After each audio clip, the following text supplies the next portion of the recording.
तुम सभी लोगों का स्वागत है द लेविएथन के पार्ट 2 के अंदर। पिछली वाली एपिसोड में मुझे बहुत अच्छा रिस्पांस मिला था। मेरी औकात से तो कहीं ज़्यादा मुझे रिस्पांस मिला इस वाली वीडियो पे। इसीलिए here it is the leviathan का पार्ट 2। मुझे लगता नहीं कि रिकैप की ज़रूरत है मुझे, इसलिए मैं सीधा पार्ट 2 की ओर ही बढ़ूँगा।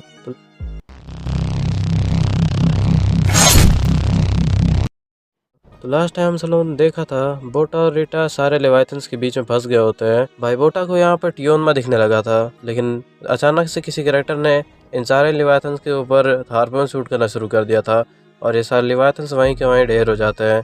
और दूर हम लोग को दिखाया जाता है एक कैरेक्टर को, और बोटा और रीटा को कोई आइडिया नहीं होता है कि आखिर है कौन।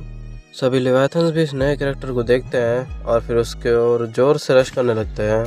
और फिर लड़की भी अपने गन को रिलोड करती है और फिर उसके बाद उन सब लोग के ऊपर बरसना शुरू हो जाती है। इन सब में से कुछ हार्पून्स तो बोटा और रीटा के पास भी आते हैं, लेकिन बोटा रीटा को कवर कर लेता है और फिर जितने भी हार्पून्स होते हैं वो इधर उधर या तो लेविएथन्स को या फिर बोर्ड पे लग जाते हैं। बोटा यहाँ पे सोच रहा होता है कि आखिर वो है कौन। उतने में नए कैरेक्टर भी सभी सारे लेविएथन्स को एक साथ ही भूनना शुरू हो जाता है और इधर उधर सभी जितने भी लेविएथन्स होते हैं उन सब लोगों को एक एक तो हार्पून लगता ही है। और बाकी जितने भी लेविएथन्स बच गए थे, कुछ लेविएथन्स तो पानी के अंदर से भी आने की कोशिश कर रहे होते हैं। उतने में हम सब लोग देखते हैं बोटा और रीटा का सीन, जहाँ पे एक लेविएथन उन सब लोगों के ऊपर भी चार्जिंग करता है, लेकिन बोटा उसके अटैक को डॉज कर लेता है और साथ ही साथ रीटा को भी अपने साथ ले लेता है। और टियोनमा की स्वॉर्ड का इस्तेमाल करते करते वो उसके ऊपर एक स्लैश लगा देता है, लेकिन लेविएथन को उससे घंटा भी फर्क नहीं पड़ता है और अपने दूसरे हाथ को उठा के इसको मारने ही जा रहा होता है, लेकिन सफेद बादल वाली लड़की उसके ऊपर वापस से अपनी गन चला देती है और जिसकी वजह से ये लेविएथन भी मर जाता है। और हम चलो देखते हैं उसके और का सीन। यहाँ पे तो इधर सारे लेविएथन्स को बिछा दिया है इसने और अपने गन को रिलोड करने लगती है, तभी चिल्लाता है बोटा पीछे से कि तुम्हारे पीछे, और अचानक से उसके पीछे से एक लेविएथन उसके ऊपर अटैक करता है, लेकिन ये इसको थोड़ा सा डॉज तो कर लेती है, लेकिन उसके पीछे हाथ पे कट लग जाता है और बंदूक भी नीचे गिर जाती है। शायद इसकी ब्लड को स्मेल करके और नीचे से लेविएथन्स भी ऊपर आने लगे हैं और तभी ये बहुत ज़्यादा भड़क जाती है और पीछे से अपने दो स्वॉर्ड निकाल लेती है और ये अपने बोर्ड का इस्तेमाल करके, इसका नाम क्या मुझे नहीं पता, उसका इस्तेमाल करते हुए बहुत तेज़ी से इन लेविएथन्स की ओर आगे बढ़ती है।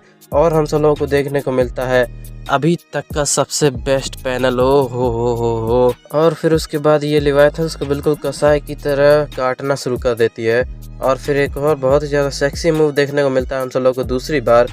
और फिर जिस लेविएथन के ऊपर इसने ये मूव चलाया था उसे स्टार्टिंग में तो कुछ नहीं पता चलता है, लेकिन थोड़ी देर में ये लेविएथन के 3 टुकड़े हो जाते हैं उधर ही। और फिर से अपने बोर्ड का इस्तेमाल करके थोड़ा सा आगे निकलती है और इकट्ठा फिर से 3 लेविएथन्स को मार दिया और फिर से आगे जाती है और फिर से एक खतरनाक मूव चलाती है जिससे फिर से कुछ लेविएथन्स के अबे कितने टुकड़े कर दिए इसने। और हम सब लोग को वापस से एक ऐसा पैनल देखने को मिलता है, ओ हो राइटर कमजोर करने के मूड में है बे। भाई बोटा को तो समझ ही नहीं आ रहा होता है कि हो क्या रहा है, आखिर ये इन सब लोग को इतने आसानी से मार कैसे रही है, इसको तो सच ही नहीं लग रहा होता ये। और फिर से आगे थोड़ा जाती है और उसके बाद वापस से और लेविएथन्स के ओर आगे बढ़ती है और ये मूव चलाने के बाद फिर से कुछ लेविएथन्स की ऐसी की तैसी कर रखी है इसने। और हम सब लोग को दिखाया जाता है इसके इस वाले मूव का इम्पैक्ट कितना ज्यादा पड़ा है। सारे लेविएथन्स के अंग तो इधर उधर फैले हुए हैं और फिर 2-3 लेविएथन्स और देख रहे होते हैं ऐसे, वो तो आने की हिम्मत भी नहीं कर रहे हैं, ये तो जाके ही मार देती है उन्हें। और पीछे से बोटा और रीटा देख रहे हैं कि हो क्या रहा है ये। और फिर अचानक से इन सब लोगों के पीछे भी एक लेविएथन का बच्चा आ जाता है जिसको ये सफेद बालों वाली लड़की उछल के सीधे इसके तलवार घुसा देती है दिमाग में आके। अबे ये वाला मूव तो मेरे को टियोनमा जैसा थोड़ा थोड़ा लग रहा है। और उसके बाद फिर ये अपना सर ऊपर करती है और हम सब लोगों को दिखाया जाता है कि इसने कितने सारे लेविएथन्स बिछा दिए हैं पीछे इसके। और उसके बाद फिर ये थोड़ी सी सांस लेती है और फिर तलवार अपने वापस अंदर रख लेती है और फिर टियोनमा के बच्चों की ओर देखती है। बोटा सोच रहा होता है कि ये अच्छी है कि बुरी है, इसने हम सब लोग को बचाया, इसके इंटेंशन अच्छे हो सकते हैं, लेकिन इसने हार्पून वाली गन बिना देखे हम सब लोगों पे चला दी थी, तो ये बुरी भी हो सकती है। अबे अच्छी है कि बुरी है सोच नहीं पा रहा कुछ भी। तो उसके बाद फिर ये खुद ही बोलती है कि इतने बड़े समंदर के बीच में तुम सब लोग एक हार्पूनर से मिल गए, तुम सब लोगों का तो लक कुछ ज़्यादा ही अच्छा है। हार्पूनर वर्ड सुन के से एक बात याद आती है अपने पापा की, जो कि बता रहे होते हैं ऐसे कि मेरे टाइम पे भी बहुत सारे लेविएथन्स हुआ करते थे, लेकिन उन सब लोगों से लड़ने के लिए हार्पूनर्स भी हुआ करते थे। हार्पूनर्स वो वॉरियर होते हैं जो कि लेविएथन्स के अगेंस्ट लड़ते हैं और शहरों को बचाते हैं। और फिर वापस से लड़की बोलती है कि मेरा नाम है काना और मैं हार्पूनर हूँ यूनियन बुसान की। जब बोटा और रीटा सुनते हैं यूनियन बुसान, तो फिर उसके बाद हम सब लोगों को पीछे एक आइलैंड दिखाया जा रहा होता है। बोटा और रीटा भी उसे देख रहे होते हैं और आइलैंड उन सब लोगों के करीब आ रहा होता है। तब उन्हें पता चलता है कि ये कोई आइलैंड नहीं है, ये एक बहुत बड़ी शिप है और इसी का नाम है यूनियन बुसान। शिप थोड़े इन सब लोगों के करीब आ जाती है और फिर साइड में से एक सबमरीन निकलती है जिसके अंदर से एक बंदा निकलता है और बोलता है यो। काना बोलती है फाइनली तुम सब लोग बैकअप करने के लिए आ गए, बहुत लेट हो तुम लोग ब्रून। और फिर ब्रून बोलता है कि हम सब लोग धीरे नहीं है, तुम ही बहुत ज्यादा तेज हो। और फिर बोटा बोलता है एक और इंसान, और फिर उसके अंदर से काफी सारे निकलते हैं और फिर कुछ ही देर में यूनियन बुसान की सारी जनता बोटा और रीटा को देखने लगती है और बोटा रीटा भी उन सब लोगों को देखते हैं और फिर ये दोनों लोग काफी ज्यादा खुश हो जाते हैं। और फिर ये सब लोग भी टियोन माँ को बोल रहे होते हैं कि पापा हम सब लोगों से मिल चुके हैं। और फिर ये सब लोगों को लग रहा होता है कि ये सब लोग बच गए हैं अभी। तभी यूनियन बुसान से एक बहुत ही ज़्यादा तेज से फोकस लाइट इन सब लोगों के ऊपर जलने लगती है और फिर कुछ लोग बोटा और रीटा को रेस्क्यू कर लेते हैं। और फिर हम सब लोगों को दिखाया जा रहा होता है काना को, जो कि कह रही होती है सब लोगों से कि अच्छे से देखो वहाँ पे कोई भी बच के निकल ना जाए। और फिर ये किसी डॉक्टर पॉइड नाम के बंदे से बात करने लगती है। काना डॉक्टर पॉइड से कहती है कि आपको क्या लगता है, तो फिर डॉक्टर पॉइड का रिप्लाई आता है कि आखिर मैं क्या कहूँ यहाँ पे, मुझे क्या लगता है, ये जगह बहुत ही ज़्यादा पुरानी है और तूने इस जगह को पूरा साफ कर दिया है, यहाँ पे कुछ बचा ही नहीं अभी, यहाँ पे बस मरे हुए लिवाइथन्स के पार्ट्स पड़े हुए हैं, अरे मेरे लिए एक आध तो छोड़ देती। और फिर उसके बाद ब्रून कहता है कि ऐसा हो ही नहीं सकता कि काना किसी लिवाइथन को जिंदा छोड़ दे। और फिर डॉक्टर पॉइड बोलते हैं कि लिवाइथन्स की भी किस्मत बड़ी खराब थी, सभी लिवाइथन्स में से इन लोगों को काना को ही मिलना था क्या।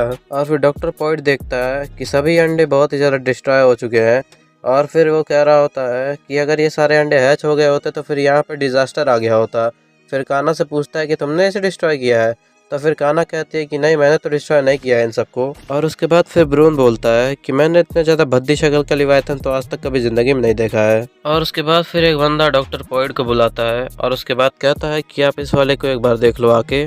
और उसके बाद जब डॉक्टर पॉइड उसको देखता है तो फिर उसकी आवाज़ नहीं निकलती है, वो बोल रहा होता है कैन कैन कैंट्रासी।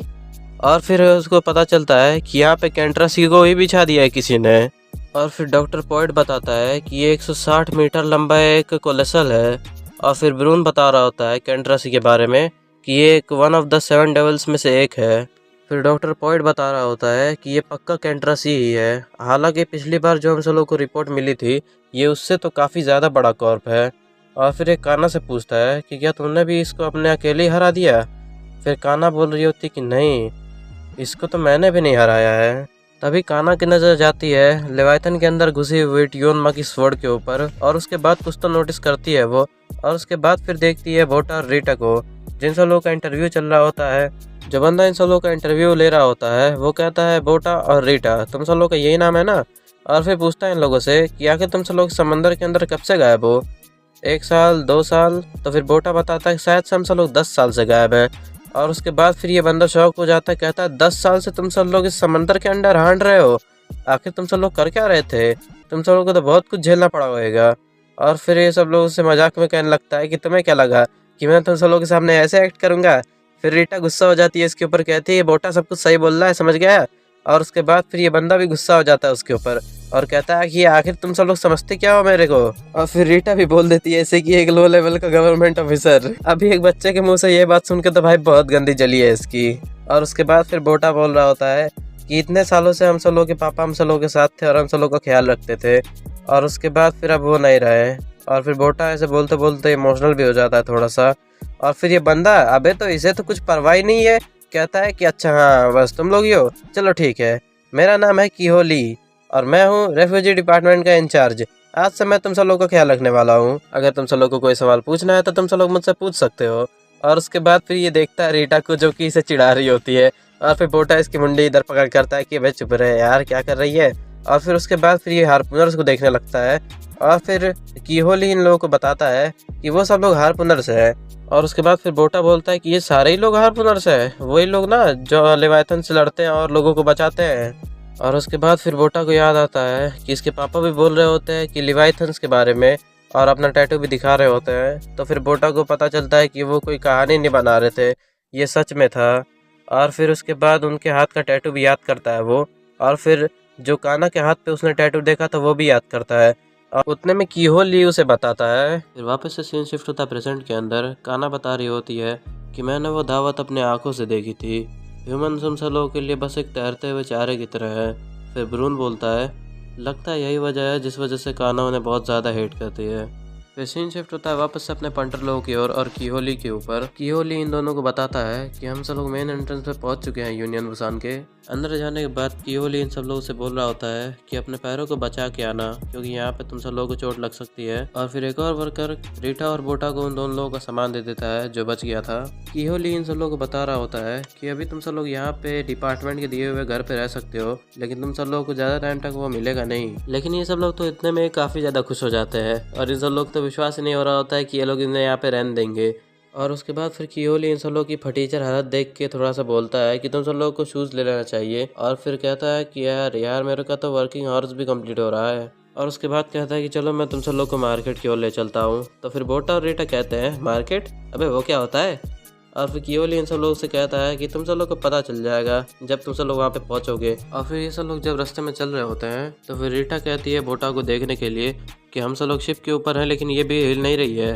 और फिर बोटा और भी एक चीज़ नोटिस करता है कि यहाँ के लोग भी रेलिक्स का इस्तेमाल करते हैं अपनी चीज़ों को बनाने के लिए। इसी के बीच में किहोली इन सब लोगों से कह रहा होता है कि तुम सब लोग मेरे करीब ही रहो वरना गायब हो जाओगे। और उसके बाद ऐसे ही बकैती झाड़ते झाड़ते ये सब लोग मार्केट के अंदर पहुँच जाते हैं। और मार्केट को देखने के बाद बोटा और रीटा का रिएक्शन कुछ ज़्यादा ही अच्छा दिखता है हम लोगों को। यहाँ पे कोई गाने बजा रहा है, कोई खाना बेच रहा है, कोई मछली बेच रहा है। ये सब लोग इन सारी चीज़ों को देख ही रहे होते हैं। तभी किहोली इन सब लोगों से कहता है कि तुम सब लोग जल्दी चलो वरना फिर से पीछे रह जाओगे। और उसके बाद फिर ये सब लोगों को दुकान पे पहुँचा देता है, जहाँ पे ये सब लोग देखते हैं कि 1 पेयर ऑफ शूज़ 15 नट्स के होते हैं। और फिर दुकानदार बोल रहा होता है इन लोगों को कि तुम सब लोगों के लिए 2 पेयर ऑफ शूज़ लगेंगे और तुम सब लोगों को देने होंगे 30 नट्स। फिर किहोली कहता है कि यार प्राइस कुछ ज़्यादा ही आगे चले गए हैं, ये सारे बच्चे रेफ्यूजीज हैं, इन सब लोगों के लिए तो कुछ डिस्काउंट तो लगा। फिर बोलता है शॉपकीपर कि यार मेरे हाथ में थोड़ी है ये, वैसे भी मैं थोड़ी कंट्रोल करता हूँ इन सब लोग चीज़ों को। और फिर कहता है कि अगर तुम सब लोगों के पास कुछ ट्रेड करने के लिए है तो फिर बताओ। तो फिर बोटा बोलता है कि ये घड़ी चलेगी बंदा है क्या। और उसके बाद फिर बोटा अपने पास से एक विस्की की बोतल निकाल लेता है। तो फिर तुरंत ही शॉपकीपर बोलता है कि ला भाई मैं तो तुम्हें दे दूंगा इसके बदले। लेकिन तभी किहोली कहता है कि अबे वो बच्चों को लूटने की कोशिश मत कर। और फिर वो भीड़ में चिल्ला देता है कि इन बच्चों के पास है विस्की, तुम सब लोग में से जिसको चाहिए वो आके ले लो। और फिर सारी भीड़ में हल्ला मच जाता है। फिर लोग आके इसको देखने लगते हैं और कहते हैं कि अबे हाँ यार सील तो बढ़िया लगी हुई है, ये सच में असली विस्की है। और फिर उसके बाद फिर सारे लोग उसके पास पहुंच जाते हैं। कोई कह रहा 500, कोई कह रहा 900, कोई कह रहा 1600। अबे कितना प्राइस है बे इसका। सीन शिफ्ट होता है थोड़ी देर बाद का। हम सब लोग देखते हैं बोटा और रीटा को, जिन लोगों के पास कुछ ज़्यादा ही सामान हो चुका है। और फिर ऐसे लोग कह रहे होते हैं कि शायद यहाँ के लोग अच्छे हैं। बेटे लोग अच्छे तब तक ही है जब तक तेरे पास पैसे है। ये लोग कह रहे होते हैं कि एक विस्की की बोतल के बदले उन सब लोगों ने हमें कुछ ज़्यादा ही सामान दे दिया। रीटा बोल रही होती है बोटा से कि अगर हम सब लोगों को पता रहता कि विस्की की कुछ ज़्यादा ही प्राइस है यहाँ पे तो फिर हम सब लोग उसे कभी भी ओशियन में फेंकते ही नहीं। तो फिर बोटा बोलता है हम सब लोगों के पास उस टाइम पे कोई चॉइस बची ही नहीं थी, हम सब लोग को और खाली बॉटल चाहिए थी ताकि हम सब लोग पानी कलेक्ट कर सकें। तभी किहोली इन सब लोगों को बताता है कि चीज़ों की सिचुएशन के हिसाब से वैल्यू बदल सकती है, लेकिन यहाँ पे तुम सब लोग बस एक ही चीज़ पे भरोसा करोगे और वो है पैसा। ये भी तुम्हें वही बात बता रहा है जो मैंने अभी तुम्हें बताई है। ऐसी ही बातें करते करते ये सब लोग अपने रूम पे भी पहुंच जाते हैं। और फिर कियोली दरवाज़ा खोलता है और फिर हम सब लोग कुछ ऐसा नज़ारा देखते हैं। और कियोली कहता है कि ये शायद से थोड़ा मैसी हो सकता है, लेकिन बोटा और रीटा तो देखो भाई ये सब लोग इसमें भी खुश हो गए। यहाँ पे कियोली भी देख के कह रहा होता है अबे ये कैसे हो गया। और फिर बोटा और रीटा वहाँ पे बेड पे उछल के देख रहे होते हैं कि यहाँ पे तो एक बेड भी है हम सब लोगों के लिए। और फिर ये सब लोग खिड़की के बाहर देखते हैं। और उसके बाद फिर रीटा कह रही होती है कि लो लेवल यहाँ पे देखो कितना खतरनाक नज़ारा हो रखा है। भाई कियोली भी यहाँ पे बहुत ज़्यादा किलस रहा होता है। और फिर उसे कह रहा होता है कि अबे तू क्या कह रही है, वो स्टार्स हैं स्टार्स, कभी देखे नहीं क्या। और फिर बोटा कह रहा होता है कि हाँ पापा ने बताया था कि ये आसमान में बिल्कुल ही बिखरे हुए रहते हैं, तो ये हैं स्टार्स। और फिर अपने पापा की बात को वापस याद करते करते बोटा की आंखों में वापस से आंसू आ जाते हैं। और उसके बाद फिर हम सब लोगों का सीन वापस से शिफ्ट होता है डॉक्टर पॉइंट के ऊपर, जहाँ पे हम सब लोग देखते हैं कि बहुत सारी क्रेन्स लगी हुई रहती हैं और फिर कुछ तो बहुत भारी चीज़ को खींच रही होती हैं। और डॉक्टर पॉइंट बोलता है कि चलो जल्दी से खींचो खींचो। और फिर हम सब लोग देखते हैं कि ये सारे लोग तो कैंट्रा सी को ही बाहर निकाल रहे हैं। और फिर एक वर्कर देख के बोलता है कि अबे कुछ ज़्यादा ही बड़ा है ये। और ब्रून बोलता है कि अबे ये तो बहुत बदसूरत है। और फिर डॉक्टर पॉइंट बोल रहा होता है अबे नहीं, हम सब लोगों के पास एक बहुत ही ज़्यादा वैल्यूएबल सैंपल आ गया है। ब्रून यहाँ पे कहता है तो ये है द 7 डेविल्स में से एक कैंट्रा सी। मैं इसके सामने लड़के जिंदा बच पाया होता क्या। तभी डॉक्टर पॉइंट बोलते हैं, और डॉक्टर पॉइंट बोलते हैं कि अब तुम्हारे दिमाग में भी यही सारी चीजें लड़ाई वाली घूमने लगी है काना के साथ रहते रहते। और उसके बाद फिर ये डॉक्टर ऐसी ऐसी हरकतें करने लगता है ना, मेरी इंस्टिंक्ट्स चीख चीख के बोल रही है कि भाई यहाँ पे कुछ तो गड़बड़ करेगा ये। तभी ब्रून बोलता है कि आखिर इतने रात को काना चली कहाँ गई है। और उसके बाद फिर सीन हम सब लोगों का काना के पास ही शिफ्ट होता है। और उसके बाद फिर से एक और पैनल, ओ हो।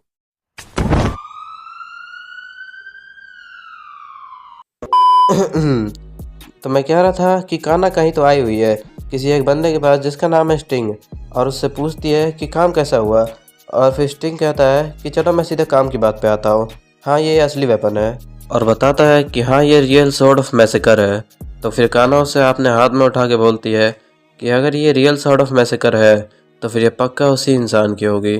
The legendary leviathan slayer, the legendary 6 star harpooner टियोन माँ। भाई और इसका फैल रहा है, बाल मेरे खड़े हो रहे हैं यहाँ पे। और फिर स्टिंग पूछता है इससे कि आखिर तो इस स्वॉर्ड को करेगी क्या। तो फिर काना बताती है कि कुछ तो गड़बड़ है, वो बच्चे यहाँ पे होने नहीं चाहिए। तभी हम सब लोग का सीन शिफ्ट होता है काना और बोटा के ऊपर। और फिर बोटा हम सब लोग का कह रहा होता है कि उन लोगों ने कहा तो है कि हम सब लोग यहाँ पे सेफ है, लेकिन पता नहीं क्यों मैं यहाँ पे सो नहीं पा रहा हूँ। और उसके बाद फिर से सीन शिफ्ट होता है हम सब लोग का काना की ओर। और उसके बाद फिर हम सब लोग देखते हैं काना को जो कि खिड़की के पास बैठी हुई रहती है, और फिर सोच रही होती है one of the great devils of the sea कैंट्रा सी वो डेड मिला था। उसके ऊपर लड़ाई के सारे निशान एकदम साफ पता चल रहे थे, और उसे देख के पता चल रहा था कि कितनी ज्यादा इंटेंस बैटल हुई होगी। उसे मारने वाला टियोन मा था, स्वॉर्ड ऑफ मैसेकर का ओनर। पर आखिर उसने कैंट्रासी को मारा क्यों? आखिर वो बचाना क्या चाह रहा था, उन बच्चों को या फिर अपनी फैमिली को? और फैमिली वर्ड के बाद हम सब लोग का सीन एक और बार शिफ्ट हो जाता है, और इसके आगे फिर कहानी को काना नरेट करती है और बताती है कि मेरी फैमिली भी रेफ्यूजीज का ही पार्ट हुआ करती थी, और हम सब लोग समुद्र से निकले हुए रेलिक्स से अपना गुजारा किया करते थे। और फिर हम सब लोग देखते हैं काना को जो कि अपने किड एज में है, और फिर वो कुछ तो कह रही होती है कि ये कचरा है कचरा। और फिर उसके पापा बोल रहे होते हैं कि अरे कचरा नहीं है, हम सब लोग ट्रेजेंट पे है ना। और फिर उन्हें कुछ तो मिलता है और कहते हैं कि देखो यहाँ पे कुछ नया मिला है हमें, और फिर उसे एक कॉर्ब पकड़ाते हैं और फिर कहते हैं कि देखो। और फिर काना बोलती है कि मैंने कुछ ऐसी चीज़ को कभी ज़िंदगी में देखा ही नहीं था। और उसे फिर तब पता चलता है कि पहले के लोग ऐसी जगहों पर रहा करते थे। और उसके बाद फिर काना कहते हैं अरे यार मुझे इसकी ज़रूरत नहीं है, मैं इसे यूनियन बुसान पे बेच के पैसे कमाऊंगी। और फिर इसके मम्मी पापा बोलते हैं कि अरे रहने दो यार, ये हम सब लोगों की तरफ से गिफ्ट है तो इसे रख लो। तो उसके बाद काना भी हंस के मान जाती है, और फिर स्टोरी को आगे नरेट करती है। और फिर कहती है कि हम सारे लोगों की शिप्स यूनियन बुसान को मेटल बेचती थी, और उसके एक्सचेंज में फूड और अदर इसेंशियल रिसोर्सेज को ले लिया करती थी। और काना कहती है कि मुझे उन सब लोगों से काफ़ी ज़्यादा जलन होती थी जो लोग यूनियन बुसान के अंदर रहते थे, क्योंकि उन सब लोगों को बड़ी लहरों का और लेवाथन्स का कोई डर ही नहीं था। रेफ्यूजीज़ की लाइफ हमेशा स्ट्रगल में बीता करती थी। कभी अगर कोई एक्सीडेंट हो जाए, या फिर अगर लेवाथन्स का अटैक हो जाए, या फिर अगर कभी भी लेवाथन्स का अटैक हो जाए, हम सब लोगों के दिन पर दिन बहुत सारे लोग मरने लगे थे। एज ए रेफ्यूजी लाइफ बहुत ही ज़्यादा बेरहम होती थी। और उसके बाद फिर हम सब लोग देखते हैं काना के डैड को जो कि कह रहा होता है कि हम सब लोगों को ट्रेजर ढूंढना ही पड़ेगा, वरना हम सब लोग यूनियन बुसान की सिटीजनशिप ले ही नहीं पाएंगे कभी। इस चीज़ की वजह से काना के डैड बहुत ही ज़्यादा टेंशन में आने लगे थे, और उसकी मॉम उसको कंसोल कर रही थी। और फिर एक दिन सब लोग के रेफ्यूजीज़ के कुछ लोग ट्रेजर को ढूंढ लेते हैं, और उसके बाद फिर वो सब लोग उसे ऊपर ले आते हैं। और फिर काना उसे देख के कहती है कि ये पीस ऑफ जंक को आप सब लोग ट्रेजर बोलते हो। तो फिर काना के डैड बताते हैं कि ये जंक नहीं है, ये हम सब लोगों के ओशंस के अंदर डीपली एक्सप्लोर करने के लिए मशीन्स हैं। और उसके बाद फिर सभी लोग शिप के ऊपर बहुत ही ज़्यादा खुश हो गए थे, और सभी लोग काफ़ी एक्साइटेड थे ये लिवायथन लेस ज़िंदगी को जीने के लिए। और उसके बाद एक बुरा सपना आ गया। हम सब लोग देखते हैं क्रैब टाइप लिवायथन को जो कि काना की मॉम को खा रहा होता है, और उस टाइम पे भी काना की मॉम काना से छुपने के लिए बोल रही होती है। हम सब लोग देखते हैं काना की आंखों में भी चोट लग गई होती है, और फिर काना के देखते ही देखते वो क्रैब लेवायथन काना की मॉम को खा लेता है। और जब लेवायथन की मॉम को खा रहा था तो फिर उसके खून के छींटे खुद लेवायथन के मुंह से काना के ऊपर आ रहे थे। कुछ लोग उस क्रैब लेवायथन से लड़ाई करने की सोचते भी हैं, पर उसका शेल इतना ज़्यादा हार्ड था कि कोई उसे पेनिट्रेट कर ही नहीं पाया, और फिर लेवायथन ने उन सब लोगों को मार दिया। और फिर हम सब लोग देखते हैं दूर एक शिप के अंदर कह रहा होता है कि हम सब लोग को आगे जाना चाहिए, वहाँ पे हम सब लोग के लोग अभी भी उससे लड़ रहे हैं। लेकिन दूसरा बंदा कहता है कि अबे यार यहाँ से निकल जल्दी से, वो उन सब लोगों को ख़त्म कर चुका है, अब हम सब लोग की ओर ही आ रहा है। तो फिर अचानक से वो लेवाइथन अपने अंदर से स्पाइक्स छोड़ता है और देखते ही देखते वो स्पाइक्स उस बोट को छल्ली कर देते हैं। और फिर वापस से सीन शिफ्ट होता है काना के ऊपर, जहाँ पे उसके डैड उसको कहीं और लेके जा रहे होते हैं। और फिर उसे एक रूम में बंद करके फिर वो यूनियन बुसान से कांटेक्ट करने की कोशिश करते हैं, लेकिन उससे कांटेक्ट लग ही नहीं पा रहा होता है। और फिर दूर हम सब लोग देखते हैं एक इंसान को जो कि फिशिंग कर रहा होता है, वो भी इतने वास्ट सी के बीचों बीच। और फिर वो कोई और नहीं है, वो है हम सब लोग का टियोन माँ। अबे यार ऐसी हरकतें और कौन कर ही सकता है। भाई लोग मैंने अभी जस्ट अपने रिकॉर्डिंग वाले प्लेस को चेंज किया है और हो सकता है उल्टी सीधी आवाज़ें भी आ सकती है तुम्हें इधर उधर की, क्योंकि मैं घर की छत पे बैठ के इसे रिकॉर्ड कर रहा हूँ, तो थोड़ा इग्नोर करना प्लीज़। और फिर हम सब लोग देखते हैं टियोनमा को, जिसने भी नोटिस कर लिया है, क्योंकि जिस बोट में क्रैब लेवाइथन ने बहुत सारे कांटे छोड़ दिए थे उस बोट को वो देख लेता है। और फिर उससे देखता है और कहता है कि कोई लेवाइथन है क्या उधर। और फिर हम सब लोग का सीन शिफ्ट होता है रेफ्यूजीज़ की बोट के पास। और फिर वो सब लोगों को आवाज़ आ रहा होता है यूनियन बुसान की तरफ से काफ़ी ज़्यादा ट्राई करने के बाद। और उसके बाद फिर कान्हा के पप्पा के बगल में जो इंसान बैठा हुआ था बहुत डरा सा, वो तुरंत चिल्ला के मदद के लिए चिल्लाने लगता है और फिर कहता है कि हम सब लोगों के ऊपर एक लेवाइथन ने अटैक कर दिया है, हम सब लोगों के पास टीम भेजो हम सब लोगों को रेस्क्यू करने के लिए। लेकिन यूनियन बुसान की तरफ से इन सब लोगों को रिजेक्शन मिल जाता है और वो कहता है कि रेफ्यूजीज को बचाना हम सब लोगों की जिम्मेदारी नहीं है। और फिर कान्हा के पापा उससे रिक्वेस्ट करने लगते हैं और कहते हैं कि हम सब लोगों के पास इस बोट पे एक बच्चा भी है, तो एटलीस्ट उसे तो बचा लो। और उससे काफ़ी रिक्वेस्ट करता है, लेकिन वो सब लोग उसे रिजेक्ट कर देते हैं। और फिर कान्हा भी उसको देखती है और कहता है वो लोग यूनियन बुसान आउट, तुम सब लोग को गुड लक। और उसके बाद फिर कान्हा के पापा चिल्ला के बोलते हैं कि हम सब लोग के पास मात्सुदा कंपनी के रेलिक्स है। और उसके बाद फिर उनको क्रैब लेवाइथन उठा के लेके चले जाता है। और फिर कान्हा पीछे से चिल्लाती रह जाती है, लेकिन अब कुछ नहीं हो सकता। और फिर वो भी एट दी एंड कहते हैं कान्हा को कि कहीं जाके छुप जाओ, और क्रैब लेवाइथन उनको फाड़ लेता है। और फिर सारा खून कान्हा के मुंह पे बिल्कुल छींटे की तरह पड़ता है। कान्हा कहती है बस कुछ वक्त पहले ही अभी हम सब लोग एक साथ में थे और हम सब लोग बहुत ज़्यादा हंस रहे थे, लेकिन अब ये कैसे हो गया। और क्रैब लेवाइथन उसको भी देख के चिंगाड़ने लगता है। अभी कान्हा भी बचने की कोशिश नहीं कर रही है, क्योंकि अब उसका सब कुछ खत्म हो चुका है, तो अभी उसके जीने का कोई फ़ायदा भी नहीं है। लेकिन अचानक से उसे कोई बचा लेता है और फिर क्रैब लेवाइथन से थोड़ा साइड में कर देता है। और वो कोई और नहीं हम सब लोग का टियोन माई है, और कहता है कि अपनी ज़िंदगी पे इतनी जल्दी गिव अप मत करो। और फिर वो जो बकलोल सा इंसान जो बैठे हुआ है बगल में, वो उसे कहता है कि कान्हा को पकड़ और थोड़ा सा इधर से हो जा, और कहता है कि मैं यूनियन बुसान का हारपुनर हूँ टियोन माँ। और फिर वो बंदा भी देख के उसे पहचान जाता है कि उसके पीछे सॉर्ट ऑफ मैसेकर लटकी हुई है। और फिर वो रेफ्यूजी पूछता है उससे कि आखिर तुम्हारे साथ और लोग कहाँ पे हैं। और फिर कहता है कि मैं अकेला ही हूँ, मैं इसे थोड़ा देर तक इधर उधर डिस्ट्रैक्ट करूँगा, तुम सब लोग यहाँ से एस्केप कर लो। तो फिर भाई ये देख के इसकी फट जाती है और कहता है कि अबे तुम अकेले आए हो यहाँ पे। और फिर टियोन अपने प्राइम के अंदर लॉक करता है अपने आप को और कहता है कि इसका सेल बहुत हार्ड है, शायद मेरे शॉट इसे पेनिट्रेट ना कर पाए। लेकिन क्रैब लेवाइथन इसके ऊपर अटैक करता है, टियोनमा उसे डॉच करता है और एक स्लैश लगाता है, लेकिन क्रैब के ऊपर नहीं, वो एक बोट को खोल देता है ताकि वहाँ के रेफ्यूजीज उससे एस्केप कर सकें। और फिर क्रैब लेवाइथन की ओर चार्जिंग करता है और फिर एक बहुत ही ज़्यादा बढ़िया सा मूव लगाने के बाद उसके शेल में थोड़ी सी दरार दे देता है, लेकिन पेनिट्रेट तो नहीं कर पाया अभी। और फिर कहता है कि अबे यार बहुत ज़्यादा हार्ड है, मेरे को अपना आउटपुट बढ़ाना पड़ेगा। और फिर उसके बाद वो अपने स्वॉर्ड की एक्सेलरेशन आउटपुट को एकदम मैक्स कर देता है और उसके बाद फिर वापस से लेवाइथन की ओर चार्जिंग करता है। और उसके बाद फिर वापस से घूम के मूव मारता है उसके ऊपर, जिसकी वजह से क्रैब लेवाइथन का जो शेल था उसमें बहुत ही ज़्यादा बड़ा वाला गहरा वाला दरार आ गया है और उसे लेवाइथन खुद नोटिस कर लेता है। और फिर कान्हा भी देखती है कि उसके सेल को उसने तोड़ दिया है। और उसके बाद फिर टियोनमा कहता है कि मैं शर्त लगा सकता हूँ कि मेरे जैसा शिकार आज तक तूने कभी देखा नहीं होगा। और उसके बाद फिर बगल में और लोगों को देखता है जो मरे हुए रहते हैं और फिर इसकी ओर कहता है देख के कि अब तुझे मज़ा आ रहा है इतने सारे लोगों को खाने के बाद, तो कुछ नहीं है बस एक क्रैब शेल के अलावा। और उसके बाद बहुत ही ज़्यादा गुस्से में कहता है कि आज तू मेरे साथ मरेगा। और फिर उसकी ओर चार्जिंग करता है, इकट्ठा ही काफ़ी ज़्यादा जगहों पे हिट करता है उसके। कान्हा और ये रेफ्यूजी तो देख के भाई बहुत ज़्यादा शौक ही हो गए हैं कि आखिर एक सिंगल मैन इस जाइगेंटिक क्रैब मॉन्स्टर के सामने टो टू टो लड़ कैसे रहा है। और कहता है कि इसको खाने का डर नहीं है क्या इसके।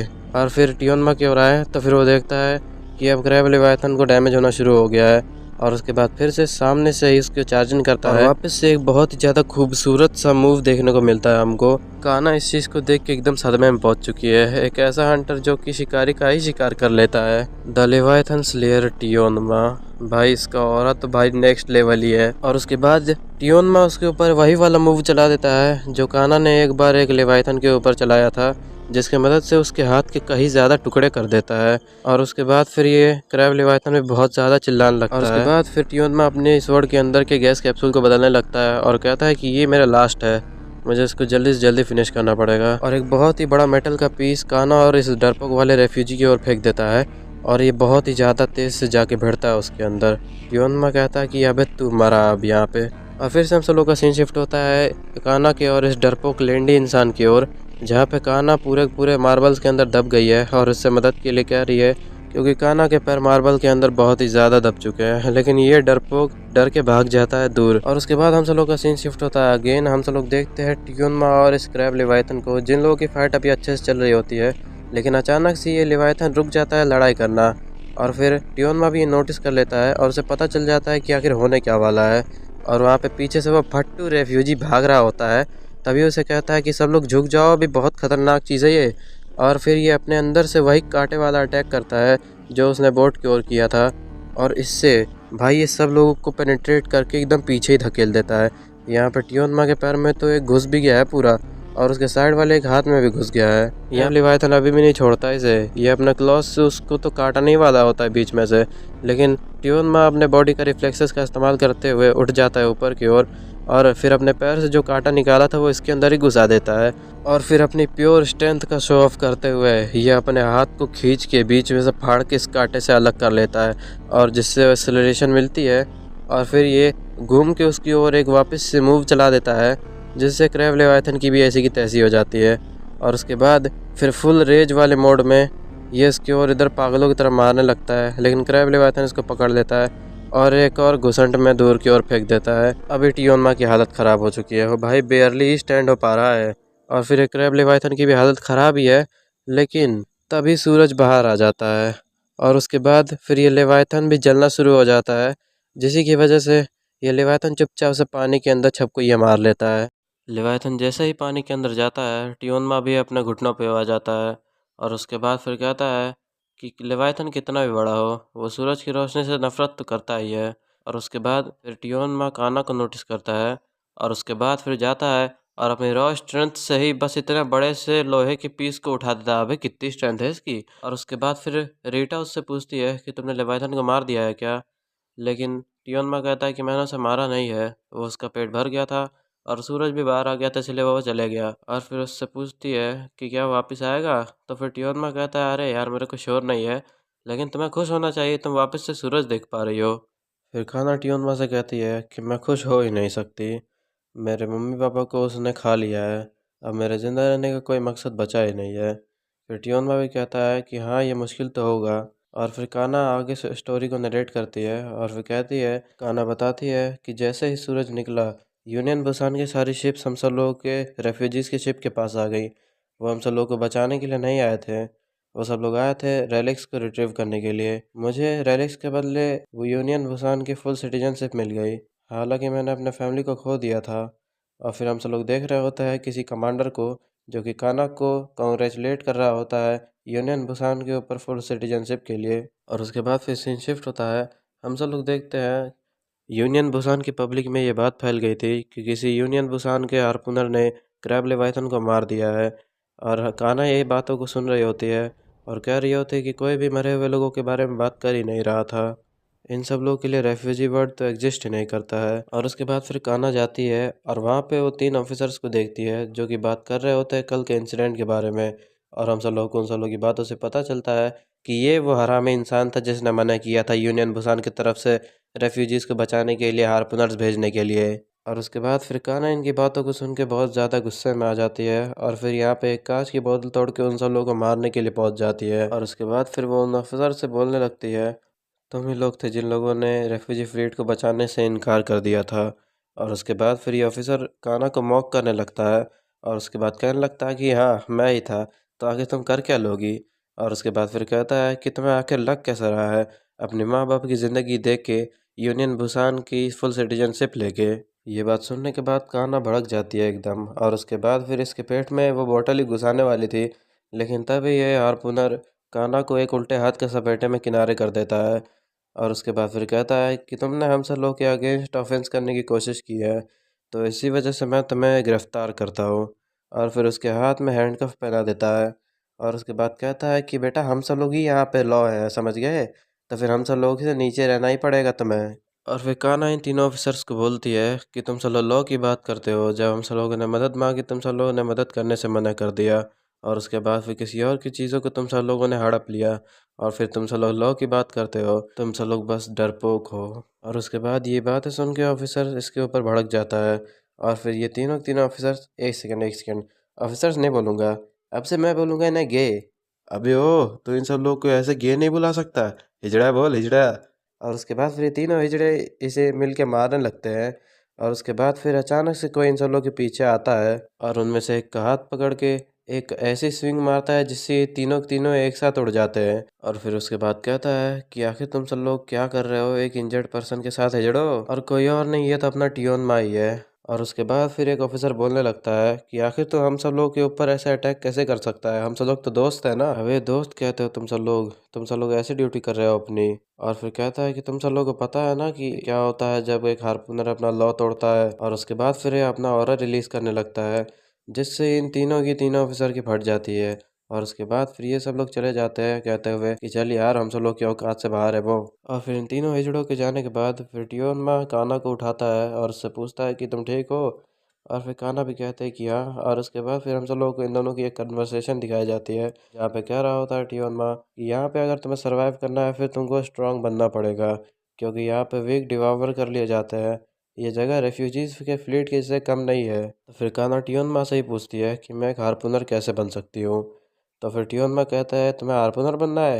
और फिर कहता है कि अरे यार ये बहुत ज़्यादा मुश्किल होता है, तुम बन नहीं पाओगी। और उसके बाद फिर कान्हा एकदम ब्लड थ्रस्ट में बोलती है कि मुझे इन सारे के सारे लिवाइथन्स को ख़त्म करना है बस। और उसके बाद फिर वापस से स्टोरी को कान्हा आगे बढ़ाती है और कहती है कि मुझे उसके जैसा एक लिवाइथन स्लेयर बनना था, जो कि रेफ्यूजीज़ के और सिटीजन के अंदर भेदभाव ना करे। और फिर मैंने उसको एक प्रॉमिस किया कि मैं उसके कर्जदार रहूँगी। और उसके बाद फिर हम सब लोगों का सीन वापस से प्रेजेंट में शिफ्ट होता है। और उसके बाद फिर कान्हा कह रहे होते हैं कि टियोन माँ, आखिर तुमने इन बच्चों को मेरे पास क्यों भेजा है, क्या तुम चाहते हो कि मैं इन्हें प्रोटेक्ट करूं। और उसके बाद फिर हम सब लोग का सीन शिफ्ट होता है बोटा के ऊपर, जो कि बाजार के अंदर हांड रहा होता है काम के लिए। और फिर स्टार्टिंग में वो एक वर्कर के पास जाता है, और वहाँ से वो वर्कर उसे कह के रिजेक्ट कर देता है कि बेटा बड़े हो जा पहले। फिर वो कहता है कि वो सब लोग मेरे को किसी फिजिकल वर्क के लिए तो रखेंगे नहीं, या मैं किसी किचन में ट्राई कर लेता हूँ। और उसके बाद फिर वो किसी जगह पे जाता भी है, जहाँ से उसे वो लोग ये कह के भगा देते हैं कि हम सब लोग रेफ्यूजीज़ को हायर नहीं करते हैं। काफ़ी जगहों से रिजेक्ट होने के बाद फिर बोटा एक जगह पे आके खड़े हो जाता है, और उसके बाद फिर वो देखता है बगल में एक दादी को, जो कि काफ़ी बूढ़ी हो चुकी होती है। और फिर वो उनके पास जाके जितने भी उसके पास नट्स बचे रहते हैं वो उन्हें अब दे देता है। और फिर कहता है कि मुझे और मिलेंगे तो फिर मैं और ला के दूंगा आपको।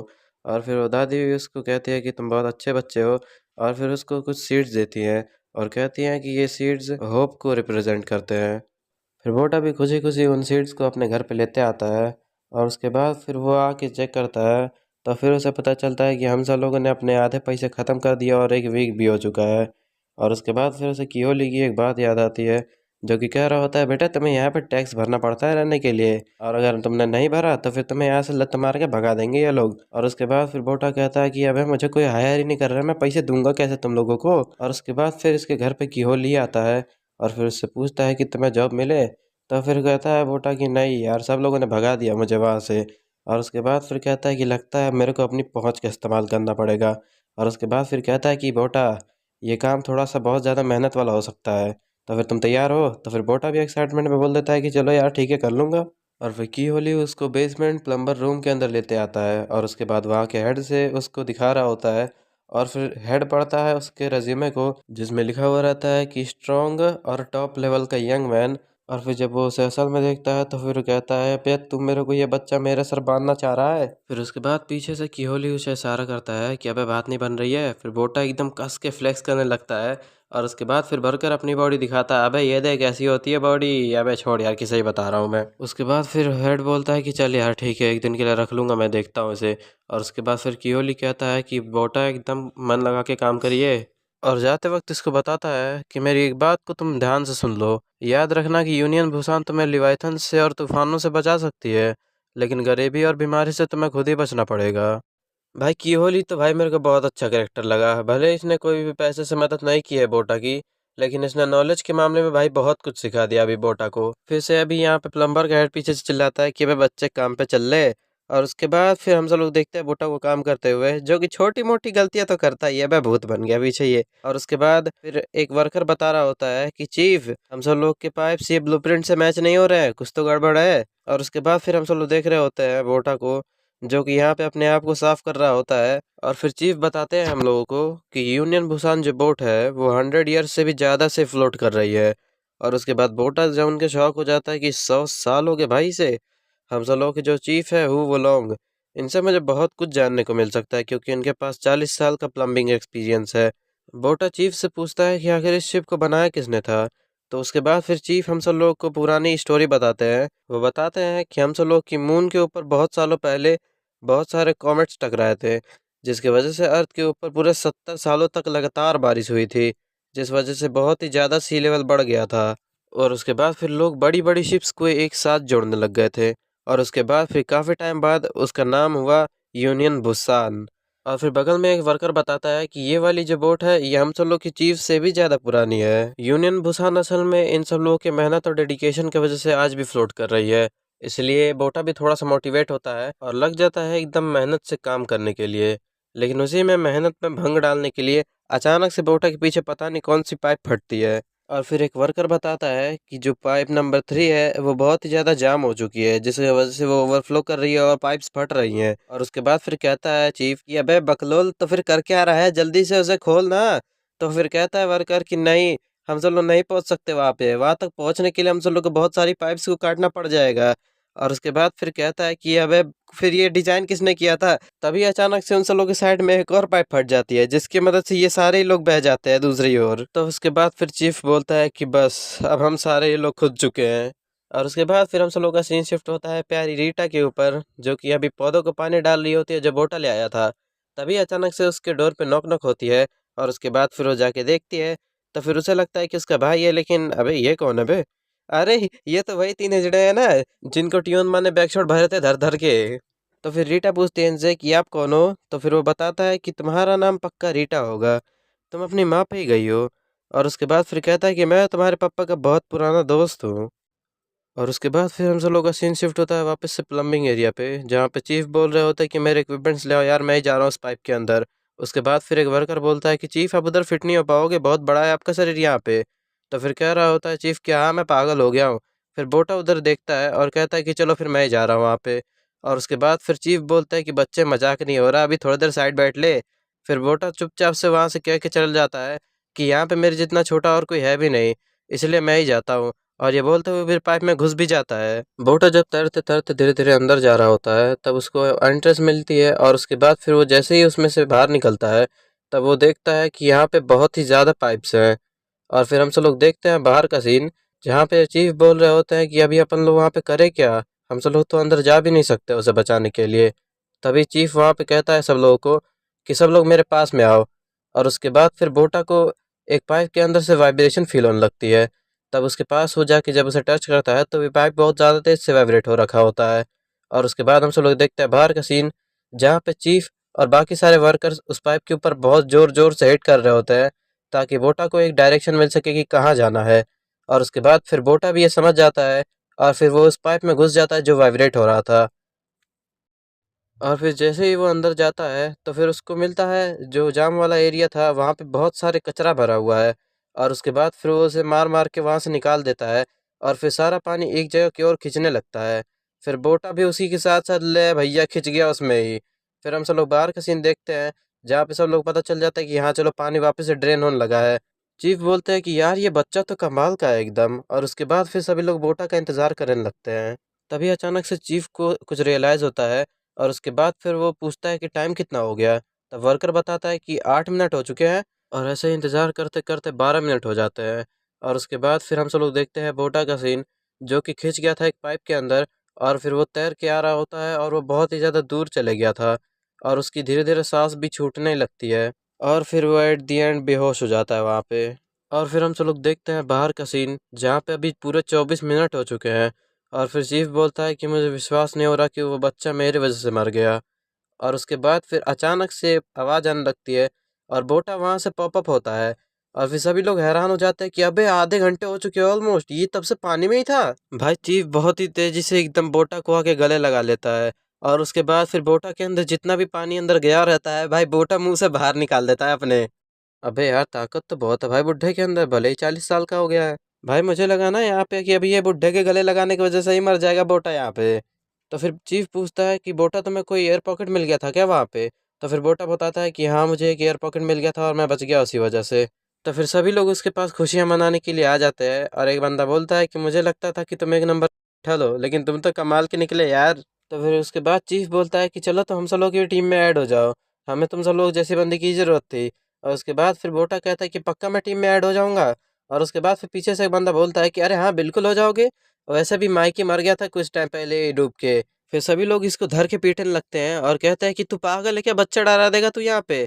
फिर चीफ बोल रहा होता है बोटा से यहीं पे कि चलो तुम कल से काम पे आ जाना। और उसके बाद फिर सभी लोग बोटा के आने की खुशी में पार्टी करना शुरू कर देते हैं।